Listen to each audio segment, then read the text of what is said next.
we thought that we would make use of this opportunity to bring together a number of people who are interested in poetry, who are interested in the intersection between poetry and everything else that happens around the public life, memory, imagination, ethical responsibility. Well, all of the serious things that I think become more and more serious as we move along. And in this particular instance, we thought we'll shape it around the poetry of Mahmoud Darwish, who I'll say a few words more about in a minute. The excuse for this is a publication called Voiceover, Oorblyfsel Voiceover. It moved from Afrikaans into English and from English into French, and then back to some extent through the English into Afrikaans. And it presents itself as a continuing dialogue with the work of Mahmoud Darwish, the Palestinian poet. It's not a Pirogue publication. Pirogue does have its own publications. We have just now produced a wonderful book that I would like to bring to your attention called The Rule of Barbarism.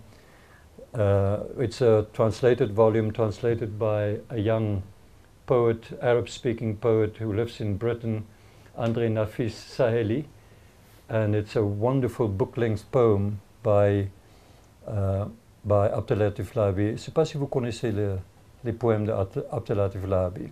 No.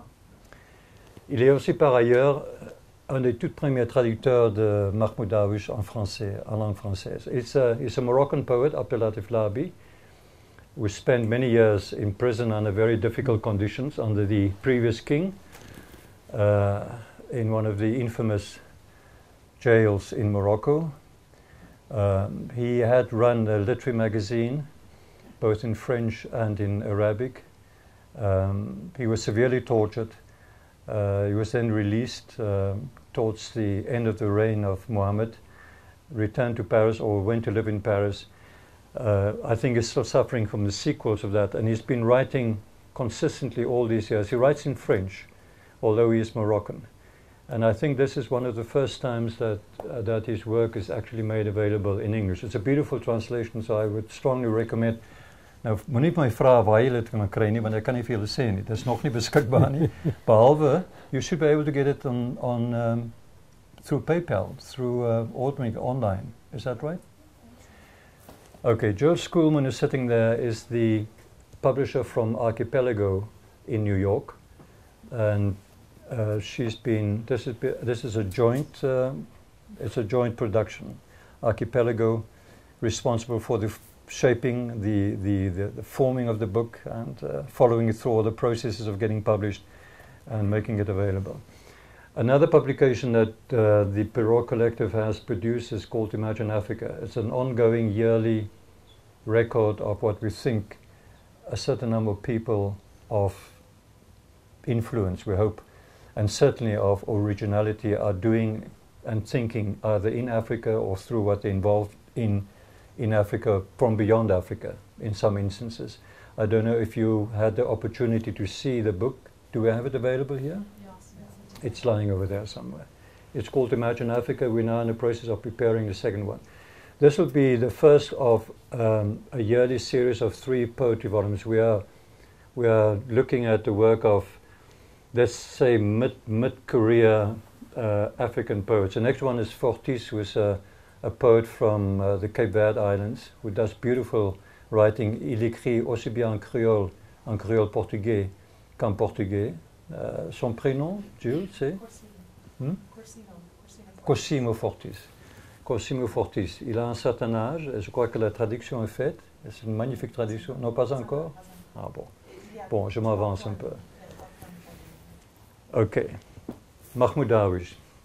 Please, at any point, op elke moontlike stadium in die aand, as daar enige vraag is, want dit is veronderstel om gesprek te wees. Ons hoop julle gaan afsit van die wyn, en ek hoop iemand gaan dink daaraan om my wyn te gee. So, Mahmoud Darwish, for those, I'm sure many people probably know, he's become, in a sense, perhaps à son corps défendu, ou défendant. il est devenu synonyme de la cause palestinienne et de la lutte palestinienne. Il a beaucoup protesté contre ça à la fin de sa vie, et tout au long d'ailleurs.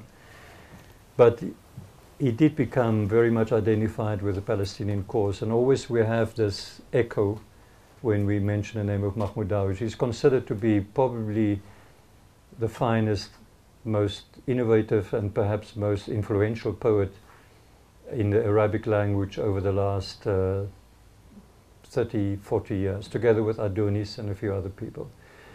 He was born in 1941 in a little village in what was in Palestine called Al-Birwa.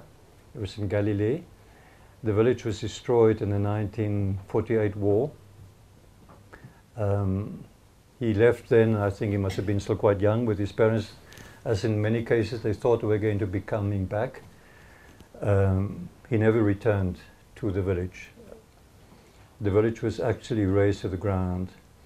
He did return to Israel. He took Israeli, or he had Israeli citizenship. In fact, he was a member of the Israeli Communist Party for quite a long time. He was quite an activist young communist at the time when the Israeli Communist Party was still very much both Palestinian and Israeli. But of course, he was also a militant in the Palestine Liberation Organization.